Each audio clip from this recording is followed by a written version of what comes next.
तो खैर फिक्स नहीं है, लेकिन आपके होने वाले हैं। आई थिंक 15 जुलाई के अकॉर्डिंग आसपास होने वाले हैं आपके एग्ज़ाम्स। तो आप उस हिसाब से अपना प्रिपेयर कर लीजिए। और सिलेबस में आपका, अगर मैं बायो की बात करूँ तो एक चैप्टर आएगा, फर्स्ट चैप्टर यही वाला।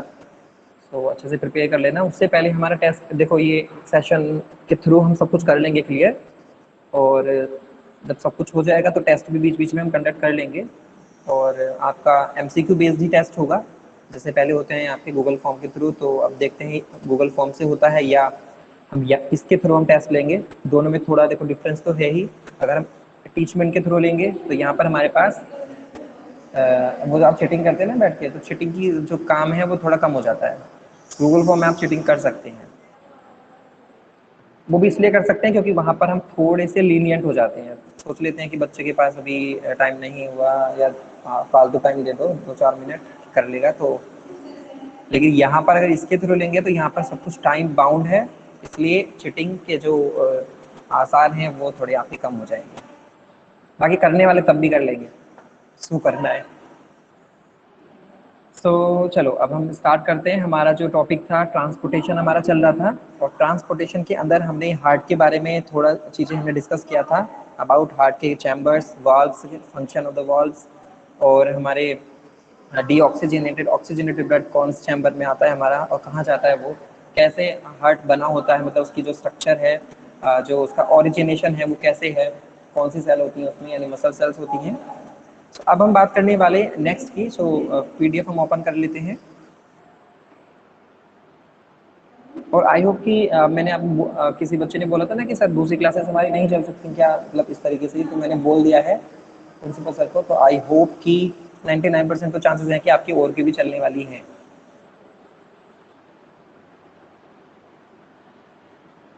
हाँ, ये शिका ने बोला था उस दिन लास्ट में कि ये सर दूसरी क्लासेस भी चल सकती हैं, तो शायद अब चल जाएं। मैंने बोल दिया है आज।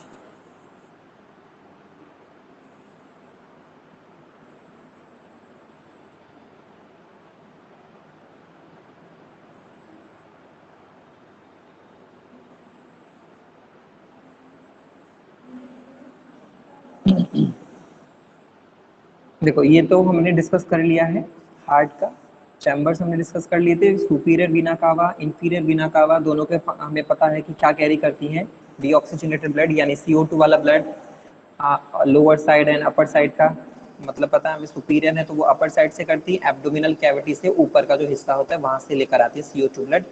और नीचे की जो इन्फीरियर है वो लेकर आती है नीचे की साइड से एब्डोमिनल, जो हमारा पोर्शन होता है, यानी पेट वाला जो पोर्शन है ना, जहाँ से चेस्ट कैविटी हमारी स्टार्ट होती है, ठीक है, तो उससे नीचे का जो पोर्शन है वो इंफीरियर वीना कावा CO2 वाला ब्लड लेकर आती है।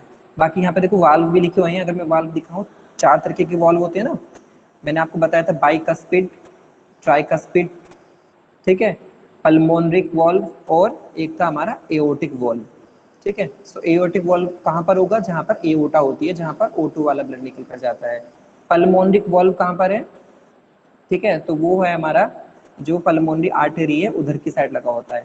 ठीक, फिर हमारा बाइकस्पिड वॉल्व होता है, तो बाइकस्पिड हमारा ऑक्सीजनेटेड ब्लड कैरी करता है, जो कि लेफ्ट एट्रियम से लेफ्ट वेंट्रिकल में भेजता है नीचे की साइड। ये सारे देखो लिखे हुए हैं यहाँ पर। एक बार चलो मैं अंडरलाइन कर देता हूँ, वैसे मुझे फिर पीडीएफ में वापस जाना पड़ता है फिर। ठीक है, चलो। तो हमने इतना डिस्कस कर लिया था। कौन कौन सी चीज़ें थी हमारी, ये हमारा हो गया था ट्रांस हमने पढ़ी थी, है ना। सो अब हम बात करते हैं, ये जो स्ट्रक्चर है यहाँ पर लिखा है ना, diagram to show blood circulation in human body. Human body में किस तरीके से, गुड गुड न्यूज़ तो जब होगी जब स्कूल ओपन होगी। हाँ वेदांश, तभी होगी, अभी तो खैर नहीं पता कब होंगे ओपन। लेकिन सभी टेस्ट को आप जितने भी टेस्ट आपके होने वाले हैं ना, चाहे वो ऑफलाइन हो चाहे वो ऑनलाइन हो, उनको सीरियसली देना है। क्योंकि देखो अभी आपको पता है 10th का रिजल्ट कैसे बना है, पिछले 10th का, 12th का भी ऐसे ही बन रहा है। अब वो इंटरनल में अगर अच्छा करते तो उनका अच्छे नंबर आते, तो वो सब कुछ अब आपके हाथ में, तो सीरियस एग्जाम देने हैं आपको, ठीक है, चाहे वो कैसा भी टेस्ट है, सीरियसली देना है। सो ये देखो पाथवे है हमारा, किस तरीके से हमारा ब्लड कहाँ पर जाता है। यहाँ पर 1 2 3 4 5 करके यहाँ पे सीरियल नंबर दे रखे हैं यहाँ पे, ठीक है, 6 भी है, 1 to 6 है यहाँ पर।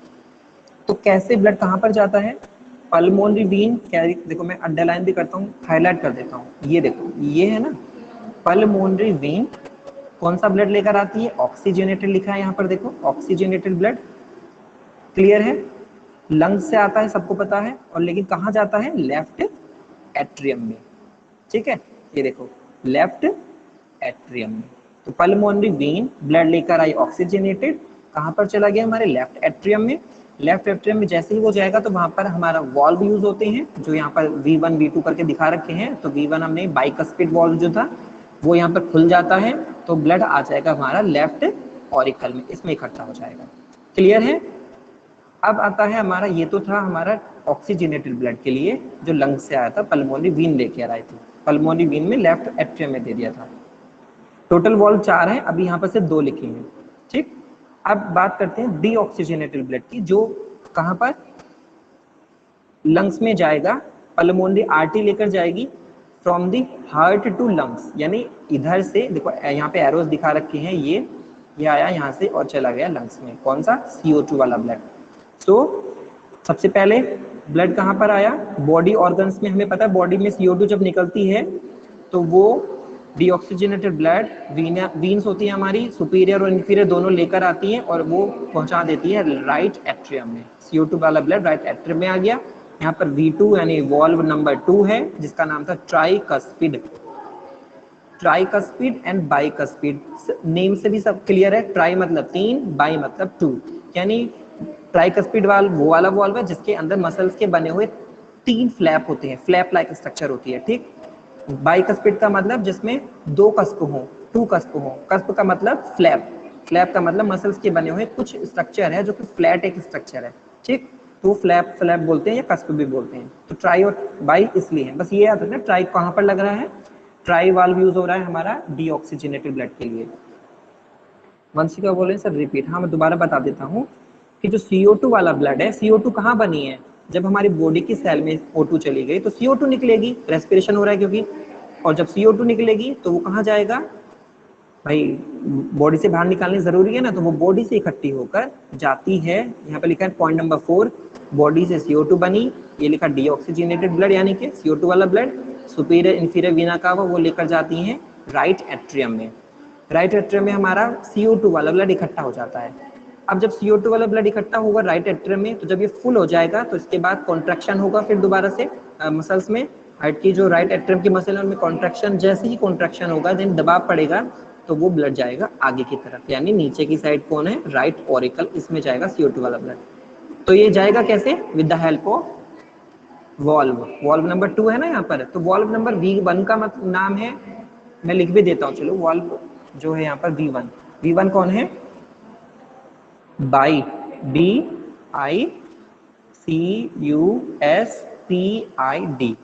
बाइकस्पिड।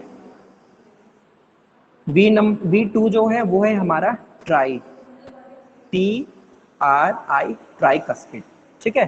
तो बाइकस्पिड इसलिए बोल रहे हैं, बाई का मतलब होता है 2, ट्राई का मतलब होता है 3, तो जिसके अंदर बाई यानी कि 2 कस्प हो, कस्प का मतलब होता है फ्लैप, FFLAP, फ्लैप, ठीक है।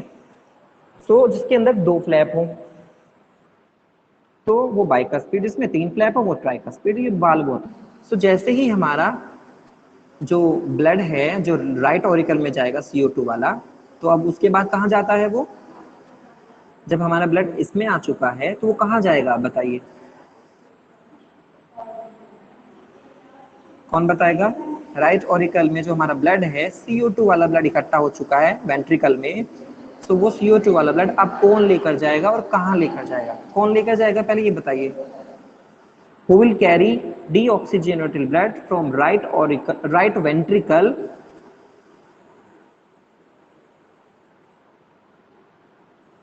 vein? No, Arpit Chauhan is right, pulmonary artery यहाँ पर यूज होंगी क्योंकि यहाँ पर एक्सेप्शनल केस यूज होगा। अनुष्का ने सही लिखा है, ये भी पल्मोनरी आर्टरी से लंग्स में जाएगा हमारा, वेरी गुड, ठीक है। क्योंकि CO2 वाला ब्लड है, आप भूल गए थे, exceptional case of artery and veins, ये एक्सेप्शनल केस है जो लंग से हार्ट के लिए काम करते हैं, इसलिए हम इनको पल्मोनरी बोलते हैं, क्योंकि पल्मोनरी का मतलब होता है रिलेटेड टू लंग्स। अगर कहीं पर पल्मोनरी लग जाता है तो इसका मतलब आ रहा है कि लंग्स की बात हो रही है, ठीक है। सो ये जाएगा पल्मोनरी आर्टरी लेकर जाएगी कहाँ पर, लंग्स में, deoxygenated blood with the help of pulmonary artery. तो ये सिंपल सा एक पाथवे था कि कैसे हमारी बॉडी के अंदर सर्कुलेट होता है ब्लड। सो आई होप ये क्लियर है कि कहाँ कहाँ कहाँ कैसा कैसा ब्लड गया है। अब पूरी बॉडी में ऑक्सीजनेटेड गया था, O2 वाला ब्लड गया था यहाँ से, तो एओर्टा यूज होती थी। ये देखो यहाँ पर लिखा है एओर्टा। एओर्टा सबसे लार्जेस्ट आर्टरी होती है, इसलिए इसका नाम है एओर्टा। इसकी छोटी छोटी फाइन ब्रांचेस निकलती है, वो आर्टरीज होती है, फाइन ब्रांचेस। मान लीजिए सबसे मेन स्टेम निकाला, जैसे प्लांट होता है ना, तो सबसे मेन स्टेम मोटा वाला वो तो मान लो एओर्टा, और उसकी छोटी छोटी ब्रांचेस वो मान लीजिए आर्टरीज। इसकी भी ब्रांचेस हैं, ये सारी आर्टरीज हैं। तो बताइए क्लियर हो गया आपका पाथवे वाला टॉपिक कि कहाँ से कौन लेकर जाता है ब्लड, कहाँ ऑक्सीजनेटेड जा रहा है, कहाँ पर डीऑक्सीजनेटेड जा रहा है, कौन लेकर आएगा कौन लेकर जाएगा, ये सारी चीजें। Okay that's good. तो अब चलते हैं हम, इसी से रिलेटेड एक टॉपिक निकल कर आता है यहाँ पर, what is double circulation. So it can be asked in your paper या बोर्ड एग्जामिनेशन कि डबल सर्कुलेशन क्या होता है, वो हमें बताना है। तो वो हम इसी से ही निकाल कर लाएंगे कि डबल सर्कुलेशन क्या है, क्योंकि हमने यहाँ पर दो चीजें पढ़ी हैं। एक तो transport of blood from lungs to heart, heart to lungs. एक ट्रांसपोर्ट होता है from heart to all body parts to heart. आपने देखा है ना कि दो हमारे पास दो ट्रांसपोर्ट के तरीके मिल गए, एक तो लंग्स से हार्ट, हार्ट से लंग्स। एक होता है हमारा पाथवे हार्ट से पूरी बॉडी और पूरी बॉडी से हार्ट। क्या ये सही बात है, बिल्कुल सही बोल रहा हूं मैं? What I am saying to you is correct और नॉट?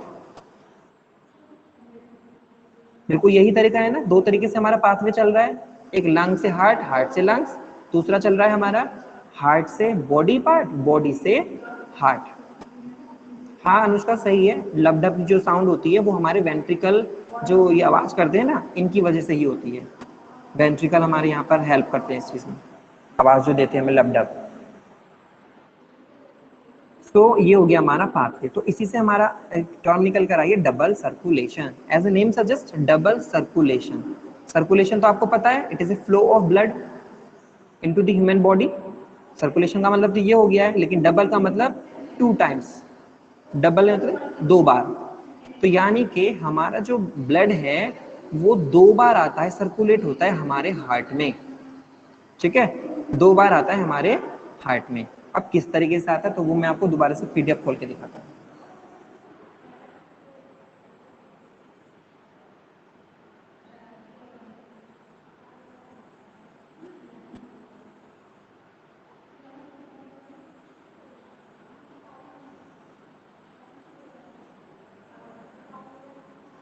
देखिए double, what is double circulation? Blood travels twice through the heart in one complete cycle of the body. ठीक है, जब एक साइकिल कंप्लीट होती है हार्ट की, तो उस टाइम पर ब्लड जो आता है वो ट्रेवल करता है हार्ट में, या हार्ट से वो दो बार करता है। क्लियर है? अब कैसे करता है वो हमें जानना है। कि हमें इतना तो पता है कि डबल सर्कुलेशन में हार्ट के पास जो हमारा ब्लड आता है वो दो बार ट्रेवल करता है एक साइकिल में, वन कंप्लीट साइकिल। ठीक, जब हमारी लब डब की जो साउंड आती है तो वो एक साइकिल होती है, लब डब जिसको हम बोलते हैं। ठीक है, दिल की धड़कन आप सुनते हैं ना, जैसे हाथ लगा के भी तो आपको आवाज आती है, तो वो एक साइकिल मानी जाती है, जिसको हम बोलते हैं one cardiac cycle, one complete cycle या वन कार्डियक साइकिल। कार्डियक मतलब आप सब जानते हैं कार्डियक मसल्स की, कार्डियक मसल्स की एक साइकिल होती है जिसमें हार्ट से ब्लड दो बार यानी ट्वाइस निकल कर जाता है। तो कैसे? ये देखो ये लिखा, जब पेपर में अगर पूछे जाए तो आपको क्या करना है, यहाँ पर मैप बना देना, ऊपर लिखना डबल सर्कुलेशन, एरो बना के एक तरफ लिखना पल्मोनरी, दूसरी साइड लिखना सिस्टमिक। पल्मोनरी सर्कुलेशन क्या होगा, कोई बताएगा चैट बॉक्स में? एज ए नेम सजेस्ट याद रखना, पल्मोनरी सर्कुलेशन, दूसरा है सिस्टमिक सर्कुलेशन। तो पल्मोनरी का मतलब क्या होगा, कोई बताएगा?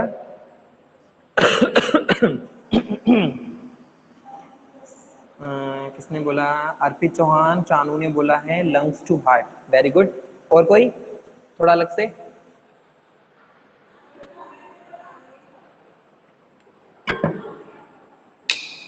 और कोई क्या दो ही बच्चे हैं क्लास में?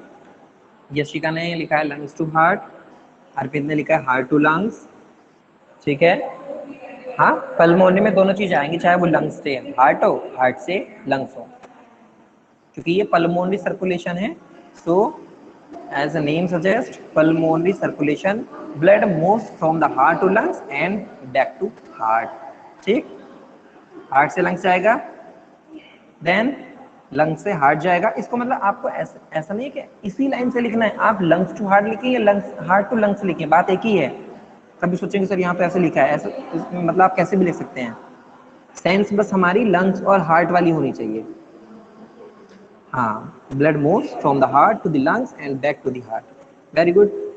अब आता है सिस्टमिक सर्कुलेशन। ये तो पल्मोनरी वाला रीजन था जो लंग्स से हार्ट के बीच में काम करता है। ये ऐसा पाथवे जो पल्मोनरी यानी कि जो लंग से और हार्ट के लिए काम करता है। ठीक है, सिस्टमिक सर्कुलेशन वो होता है जो हमारे हार्ट से बॉडी और बॉडी से हार्ट के लिए काम करता है।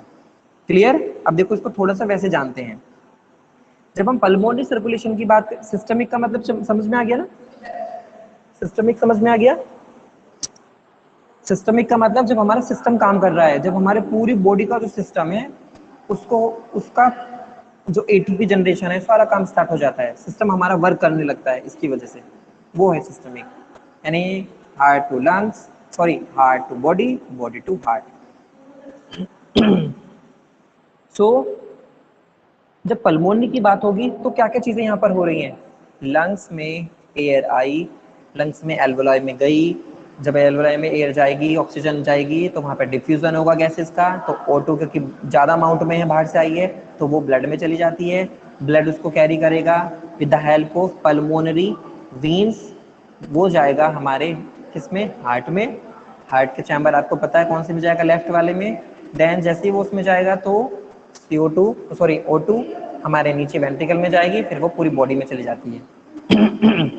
तो जब वो बॉडी में जा रही है तब तो सिस्टमिक सर्कुलेशन हो रहा है, लेकिन जब तक वो लंग्स से उसमें आई थी तो हमारा पल्मोनरी हो रहा था।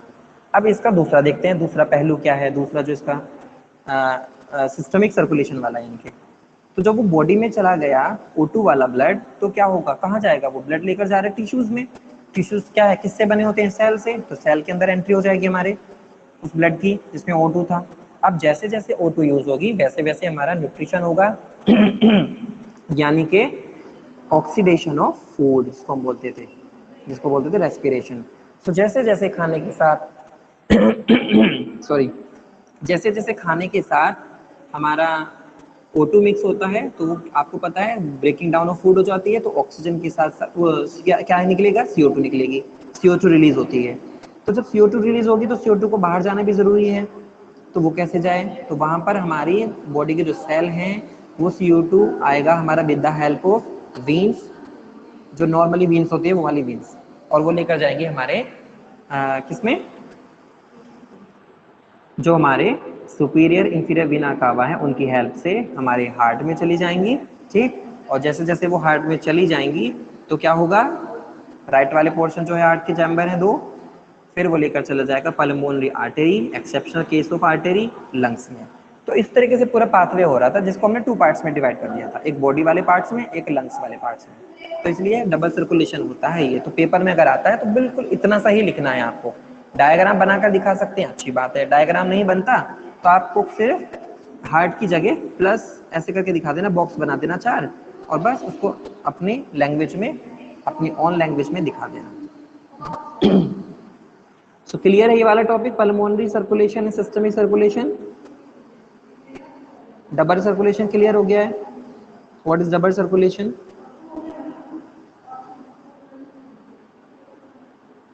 अनुष्का बोल रही है how much time one circulation takes. One circulation का मतलब क्या है? 1 कार्डियक साइकिल। अब आप खुद सोच लीजिए कि जब हमारी हार्ट बीट करता है तो 1 मिनट, अगर मैं 1 मिनट में एवरेज निकालूं तो कितना बार धड़कता है? सोचो आप, बताओ कितना होता है?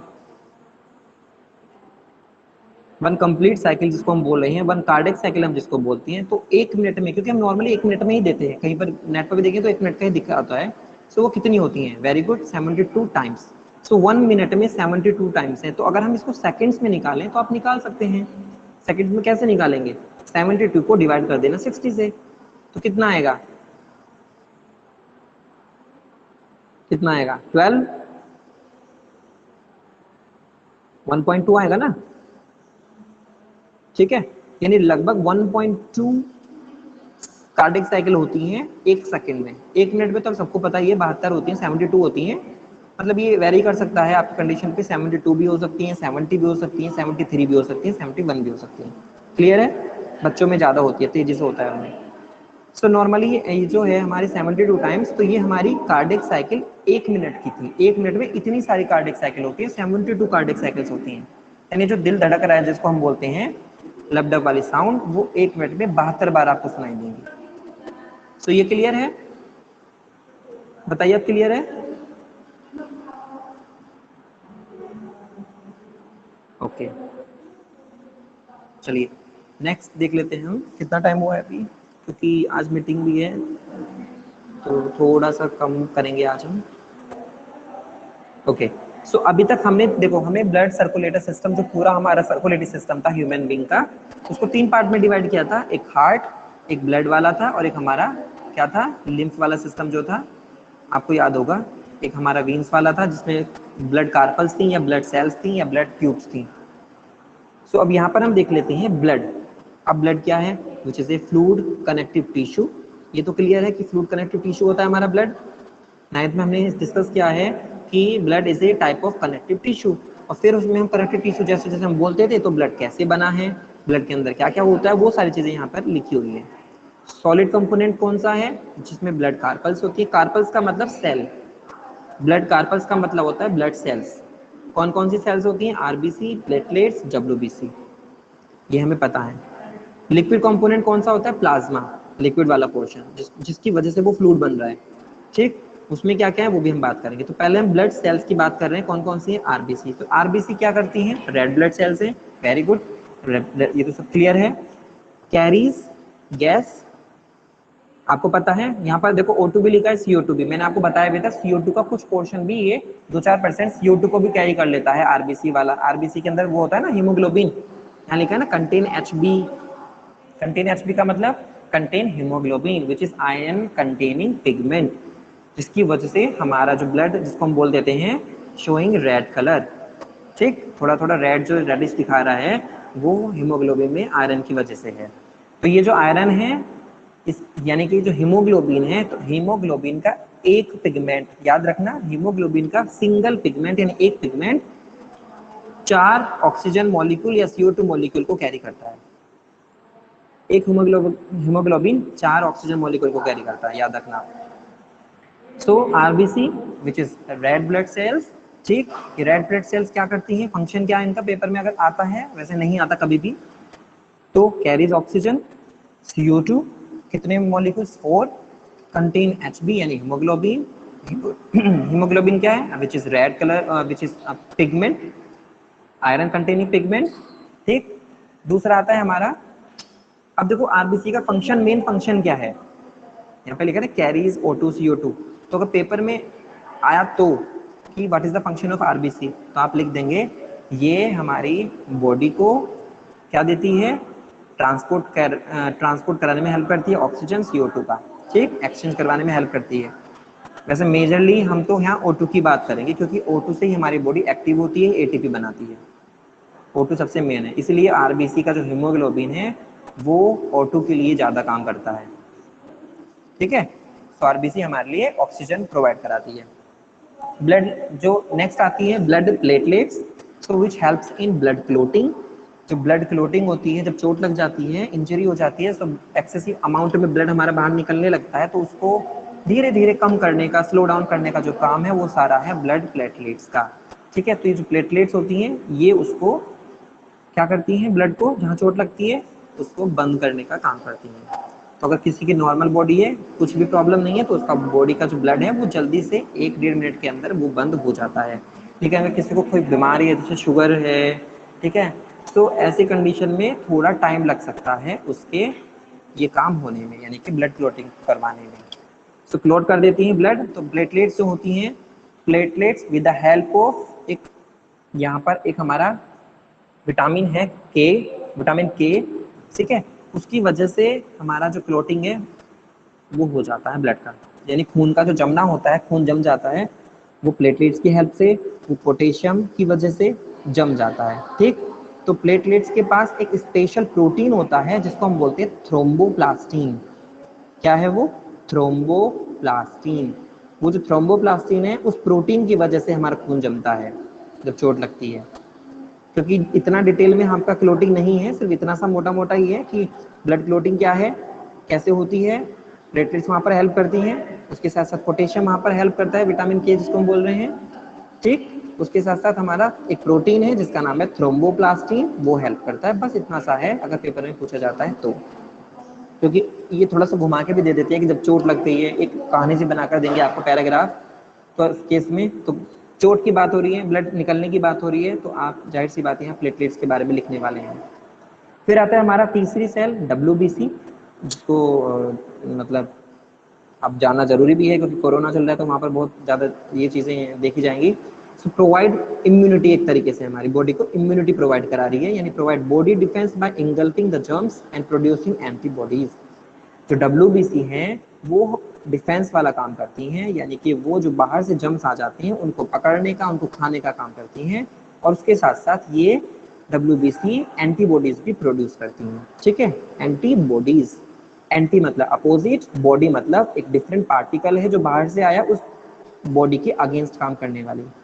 तो मान लीजिए बाहर से वायरस आया या बैक्टीरिया आया या फंगस आया, तो हमारे WBC के पास स्पेशल प्रोटीन है, उस प्रोटीन को हम एंटीबॉडी बोल रहे हैं, तो वो उस बॉडी के अगेंस्ट काम करता है, इसलिए हम उसको एंटीबॉडी बोल देते हैं। जो बाहर से बॉडी है उसके खिलाफ काम करना, उसको मार देना। तो इसका मतलब ये क्या कर रही है WBC, हमारी हेल्प करती है इम्यूनिटी को बूस्ट करने में, इम्यूनिटी को बनाए रखने में, या इम्यून सिस्टम को स्ट्रॉन्ग करने में। क्लियर है WBC का काम?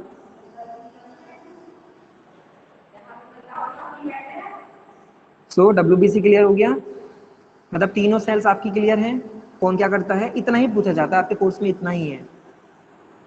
वैसे WBC इनसे कभी आता नहीं है, लेकिन अगर बाई मिस्टेक आ भी गया तो अच्छी बात है, आप लिख देंगे। चलो, एंड लास्ट पोर्शन है लिक्विड कंपोनेंट प्लाज्मा। ब्लड के तीन जो सॉलिड पार्ट थे वो तो हो गए, अब आता है लिक्विड, जिससे हमारा पूरा प्लाज्मा यानी कि लिक्विड वाला फ्लूइड वाला पोर्शन बना है ब्लड का। तो उसमें क्या क्या है, तो 90% जो है, देखो ए येलो कलर फ्लूइड कंटेन, देखो यहाँ पर येलो कलर भी लिखा है, किसी किसी बुक में हो सकता है स्लाइटली येलो, किसी किसी में हो सकता है कलरलेस, ऐसा हो सकता है कहीं पर। तो 90% तो वाटर होता है। ठीक, वही है कि अगर मैं आपको 90% वाटर दूं या 90 ml वाटर दे दूं और 10 ml आपको ऑर्गेनिक सब्सटेंस दे दूं, हाँ पेल भी लिख सकते हैं।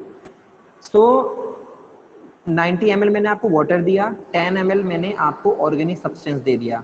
ठीक है, ऑर्गेनिक सब्सटेंस में आपके कुछ भी हो सकता है, जैसे प्लाज्मा, जैसे प्रोटीन, जैसे प्रोटीन के कुछ एग्जांपल हैं एल्बुमिन, ग्लोबुलिन। इनऑर्गेनिक सब्सटेंस हो सकती हैं, जैसे सोडियम हो सकता है, जैसे कैल्शियम हो सकता है, जैसे हमारा पोटेशियम हो सकता है, ये सारे मिनरल आयंस हैं। ठीक है, जो बहुत मिनिमम क्वांटिटी में हमारी बॉडी को जरूरत होती है, बहुत कम जरूरत होती है उनकी, बहुत कम क्वांटिटी में। तो इनऑर्गेनिक कुछ भी हो सकते हैं, ऐसे ही हमारे ऑर्गेनिक कुछ भी हो सकते हैं, जैसे प्रोटीन हमारा ऑर्गेनिक है जिसमें कार्बन और हाइड्रोजन होते हैं।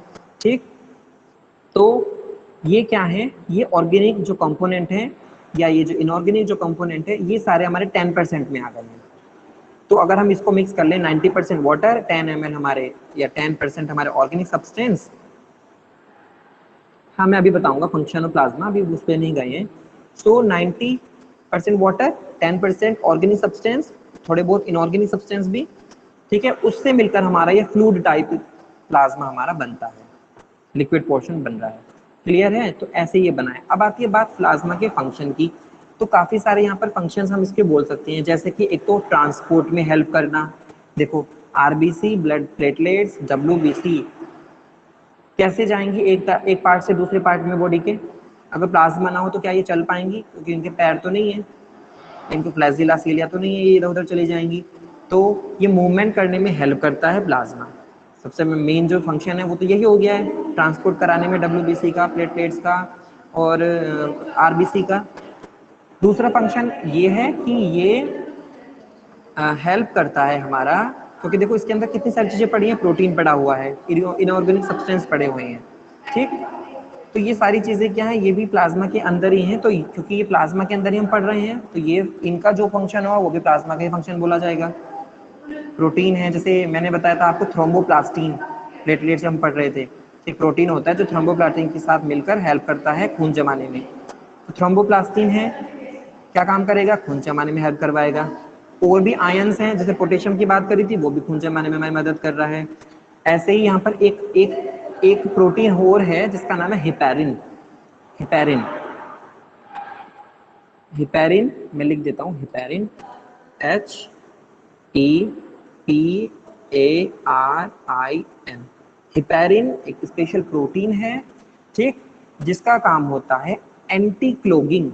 एंटी क्लोगिंग का मतलब, एंटी क्लोटिंग का मतलब क्लोटिंग, एंटी क्लोटिंग। तो बताएगा what is anti clotting, simple से वर्ड्स में, व्हाट इज एंटी क्लोटिंग, क्योंकि हिपैरिन का काम यही है, एंटी क्लोटिंग ऑफ ब्लड। बताइए, ये हिपैरिन जो होता है ये हमारे प्लाज्मा के अंदर होता है और ये एंटी क्लोटिंग का काम करता है ऑफ ब्लड। तो एंटी क्लोटिंग का मतलब क्या हुआ,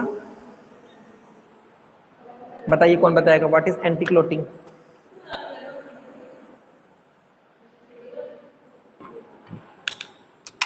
हाँ वेरी गुड,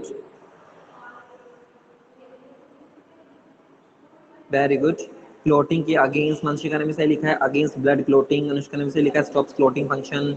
लेकिन क्लोटिंग फंक्शन किसका, जब हमारी खून चोट लग गई है, उसका खून का जमना जरूरी है, तो हिपैरिन तो वहां उल्टा काम कर देगा, खून नहीं जमने देगा, एंटी क्लोटिंग है क्योंकि। तो ये कहां पर करेगा काम, सोचो आप, क्योंकि चोट लग गई है तो खून जमना जरूरी है, चोट का रुकना जरूरी है, तो वहां पर तो हमारे थ्रोम्बोप्लास्टिन है, प्लेटलेट्स हैं, पोटेशियम है, वो काम कर रही हैं। तो अगर एंटी क्लोगिंग है तो हिपैरिन तो हमारा नुकसान करवा सकता है। Then there is no injury, जब इंजरी नहीं है तो फिर काम क्या क्या जरूरत है ना अनुष्का, सोचो, जब इंजरी नहीं है तो फिर हमें जरूरत क्या है, तो वहां पर एंटी क्लोगिंग का काम करेगा, क्यों करेगा, वहां पे जरूरत ही नहीं है। जब चोट ही नहीं लगी तो क्यों हम खून जमवाएंगे उस जगह को जहां चोट लगे, क्यों उस लोकेशन को बंद करवाएंगे। At only point of injury, देखो मैं बताता हूँ, नॉर्मली इंजरी बाहर हो रही है, उसका जमना जरूरी है, तो वहां पे प्लेटलेट्स ने काम कर दिया था, पोटेशियम ने कर दिया था। लेकिन हो सकता है कि ब्लड में कुछ ऐसा हो जाए कि वो ब्लड जो हमारी वीन्स है, आर्टरी में जो चल रहा है, हो सकता है वो वहीं पर जम जाए, मतलब ट्यूब्स के अंदर। बाहर की बात होती है तो वहां पे प्लेटलेट्स ने हेल्प कर दी थी, लेकिन यहाँ पर हम इंजरी की बात नहीं कर रहे हैं। हो सकता है ऐसी कोई सिचुएशन आ जाए जिसकी वजह से हमारे आर्टरीज वीन्स के अंदर खून जमने लगे, थोड़ा बहुत जमने लगे। जैसे अभी सुना था आपने कोरोना के केस में कि कुछ दवाइयां ऐसी भी थी, ड्रग्स ऐसी भी थी जो हमारी वीन्स आर्टरी के अंदर ब्लड को जमा भी रही थी, ठीक है, खून जम रहा था उसमें। तो ऐसे केस में क्या करना पड़ेगा, जो खून जमने लगे तो उसको तोड़ना पड़ेगा, जमने नहीं देना तो एंटी क्लॉगिंग का काम होना पड़ेगा वहां पर, ठीक। सो ऐसे ही हमारी बॉडी में हो सकता है कुछ ऐसा केस हो जाए, ऐसी सिचुएशन आ जाए कि खून थोड़ा बहुत जमने लगे, तो उसको जमने से रोकने का काम है वहां पर, उसको जमने से रोकना है। तो इसलिए वहां पर ब्लड के प्लाज्मा में, लिक्विड पोर्शन में हमारा हिपैरिन प्रोटीन होता है, उसका काम यही होता है ताकि वो एंटी क्लॉगिंग काम करे, ताकि वो आर्टरीज वीन्स को के अंदर जो ब्लड है उसको जमने से रोक दे, ठीक है। तो अब मुझे बताइए, अब क्लियर है हिपैरिन क्या कर रहा है, ये इनसाइड वर्क कर रहा है आर्टरी वीन्स के एंटी क्लॉगिंग का काम ऑफ ब्लड। बताओ अब क्लियर है, हिपैरिन का फंक्शन प्लाज्मा के अंदर था, ओके ओके गुड। सो ये नॉर्मली हमारा हो गया है ब्लड पोर्शन, ब्लड का जो पोर्शन है, ब्लड कार्पल्स हो गई है, ब्लड प्लाज्मा हो गया हमारा, कैसे हमारा ब्लड बना है, ठीक है। अब दूसरा आता है हमारा, क्योंकि हमने दो चीज देखी थी, लिक्विड पोर्शन जब हम ह्यूमन सर्कुलेटर की बात कर रहे थे तो वहां पर हमने लिखा था ब्लड एंड लिम्फ। तो ब्लड जब हमें पता चल गए हैं तो अब आता है हमारा, तो अगर मैं आपसे बोलूं कि ब्लड बनाना है तो क्या क्या चीजें चाहिए, आप इकट्ठा करोगे आरबीसी, आप लोगे प्लेटलेट्स, आप लोगे डब्ल्यूबीसी, आप लोगे 90% वाटर, आप लोगे 10% ऑर्गेनिक सब्सटेंस, ये सारी आप मिक्स कर दोगे, उसके अंदर हेमोग्लोबिन भी होगा, ठीक है, जिसके अंदर आप थ्रोम्बोप्लास्टिन भी डाल सकते हैं, विटामिन के भी डाल सकते हैं, ठीक है। ये सारी चीज जब इकट्ठा हो जाएंगी तो आपका बन जाएगा ब्लड। लेकिन अगर हमारे ब्लड के अंदर ना तो डब्ल्यूबीसी, ना तो सॉरी सॉरी सॉरी ना तो आरबीसी हूँ, ना प्लेटलेट्स हूँ, ना हमारे क्या हो और क्या ना हो, प्लेट्स भी ना हो, आरबीसी भी ना हो यानी कि हीमोग्लोबिन भी ना हो, तो हमारी ब्लड के अंदर क्या बचेगा, एक तो डब्ल्यूबीसी बचेंगी, ठीक, और एक बचेगा हमारा लिक्विड पोर्शन यानी कि प्लाज्मा, ठीक। बाकी सारी चीजें होंगी, 10% जो लिखा है, 90% जो लिखा है, ये सारी चीजें हैं। क्या क्या है, सिर्फ प्लाज्मा के अंदर डब्ल्यूबीसी है और लिक्विड पोर्शन है ये वाला, बाकी आरबीसी भी गायब, प्लेटलेट्स भी गायब। तो क्या बचा है, सिर्फ दो चीजें, तो इसको हम क्या कहेंगे, उसको हम बोलेंगे लिम्फ, इसलिए हम उसको कलरलेस भी बोल देते हैं, स्लाइटली येलो भी बोल देते हैं, पेल येलो भी बोल देते हैं लिम्फ को।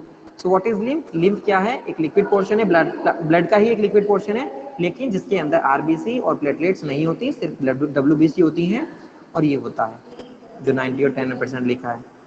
क्लियर है sir, repeat please function of heparin protein. देखो वंशिका, हिपैरिन का फंक्शन ये होता है, हिपैरिन का काम होता है एंटी क्लॉगिंग करना। एंटी क्लॉगिंग का मतलब खून को जमने से रोकना। कहाँ पर, लेकिन खून को जमने से रोकना, लेकिन वो भी वीन्स और आर्टरी के अंदर सिर्फ। आर्टरी वीन्स पूरी बॉडी में देखो कितनी सारी फैली हुई है, उनके अंदर ब्लड घूमता ही रहता है हर टाइम 24 घंटे, तो उस ब्लड को जमने से रोकना। अगर देखो हमारे आर्टरी वीन्स के अंदर खून जम गया ना, तो आपको पता है अटैक आ जाएगा, डेथ हो जाएगी, ठीक। तो खून का जमना जरूरी नहीं, मतलब जमने नहीं देना। अगर जम गया तो ना तो ऑक्सीजन जाएगी ना CO2 जाएगी बाहर, तो उस केस में क्या होगा, तो अब जाहिर सी बात है फिर मर ही जाएंगे जब हमारा ट्रांसपोर्टेशन बंद हो जाएगा, क्योंकि खून जम गया है। तो खून को जमने से रोकने के लिए फंक्शन करता है हिपैरिन, ताकि एंटी क्लॉगिंग काम करें। अब सही समझ में आ जाएगा वंशिका, हिपैरिन का काम ये है anti clogging of blood. It works for blood to clogging the blood, बस, ठीक है। सो बाकी देखो ये चीजें हो गई है हमारी। तो लिम्फ क्या है, लिम्फ मैंने बता दिया, lymph it is a interstitial fluid, tissue fluid, या इतना भी लिख सकते हैं, it is a tissue fluid. Tissue fluid का मतलब, एक अगर मैं आपको ब्रीफ में बताऊं, तो नॉर्मली हमारा आर्टरी और वेन्स के अंदर ब्लड घूमता रहता है। कभी कभी होता क्या है कि आर्टरी से, वीन से हमारा जो ब्लड है वो बाहर निकल जाता है थोड़ा बहुत, कभी कभी ऐसा हो सकता है, वो चला जाता है हमारा निकल के टिश्यूज में। टिश्यू सब जानते हैं, it is a group of cells, जिसमें ग्रुपिंग होती है सेल्स की, तो उसमें चला जाता है, किसमें, टिश्यू में चला जाता है हमारा ब्लड। लेकिन ब्लड का भी कौन सा पोर्शन निकल के जाता है, सिर्फ प्लाज्मा वाला या डब्ल्यूबीसी वाला। क्या कौन सा जाएगा, सिर्फ प्लाज्मा वाला और डब्ल्यूबीसी वाला लिम्फ के अंदर। तो जो हमारा टिश्यूज था, टिश्यूज के अंदर जो हमारा ब्लड का थोड़ा पोर्शन निकल जाता है, जिसके अंदर क्या होता है, सिर्फ प्लाज्मा होता है और डब्ल्यूबीसी होती है, तो इसको हम लिम्फ बोल देते हैं। इसलिए हम इसको ये भी बोल रहे हैं, it is a tissue fluid. What is lymph, lymph is a tissue fluid, या lymph is a interstitial tissue fluid, इतना भी हम लिख सकते हैं। इट इज कलरलेस या स्लाइटली येलो या स्लाइटली पेल येलो, आप ये भी लिख सकते हैं। तो लिम्फ होता है ये, ठीक है। लेकिन इसका काम भी जैसे ब्लड काम करता है ना, हमारी हेल्प करता है उसके साथ, क्योंकि देखो डब्ल्यूबीसी तो लिम्फ में भी है और ब्लड में भी है, तो काम तो दोनों का सेम ही रहेगा। अगर लिम्फ के अंदर भी डब्ल्यूबीसी है तो वो भी क्या करेंगे, उनका काम यही रहेगा, इम्यूनिटी स्ट्रॉन्ग करना, एंटी बॉडीज बनाना, ठीक है। अगर लिम्फ के अंदर भी डब्ल्यूबीसी है तो भी वही काम करेंगी, वो ब्लड के अंदर है तब भी वही काम करेंगे। तो सिंपल सी बात है, लिम्फ का अगर फंक्शन पूछा जाए तो आप लिख देंगे, it helps in producing antibodies, defencing का काम करती है, क्योंकि प्लाज्मा भी है तो ये हमारे टिश्यूज को एक्स्ट्रा अमाउंट में ऑर्गेनिक सब्सटेंस भी प्रोवाइड करा देती है, मिनरल आयंस प्रोवाइड करा देता है लिम्फ। वेदांत लिखा है कैरी डाइजेस्टिक फैट, हाँ इतना भी लिख सकते हैं आप, कैरी डाइजेस्टिक फैट भी होती हैं। जैसे जैसे ब्लड हमारा हेल्प करता है ना खाना पीना पहुंचाने में, तो लिम्फ भी हमारा खाना पीना पहुंचाने में हेल्प करता है। जैसे ब्लड का पूरा सिस्टम है, आर्टरीज हैं, वीन्स हैं, ऐसे ही लिम्फ की भी अपना पूरा सिस्टम है। लिम्फ की अपनी वेसल्स हैं, लिम्फ वेसल्स होती हैं, ठीक है। लिम्फ की अपनी सेल्स होती हैं, जैसे यहाँ पर डब्ल्यूबीसी लिखा है हमने ब्लड की, ऐसे ही लिम्फ की जो डब्ल्यूबीसी है उनका नाम थोड़ा चेंज हो जाता है वहां पर जाकर, क्योंकि वो लिम्फ की है। लिम्फ को गुस्सा आ जाता है कि मैं ब्लड के हिसाब से काम नहीं करूंगा, तो वो अपनी सेल का नाम कुछ और रख देता है, जिनको हम बोलते हैं लिम्फ नोड्स। लिम्फ नोड्स सुना है किसी ने, have you heard about lymph nodes, lymph nodes, मैं लिख के दिखा please, LYMF LYMPHNODES, lymph nodes.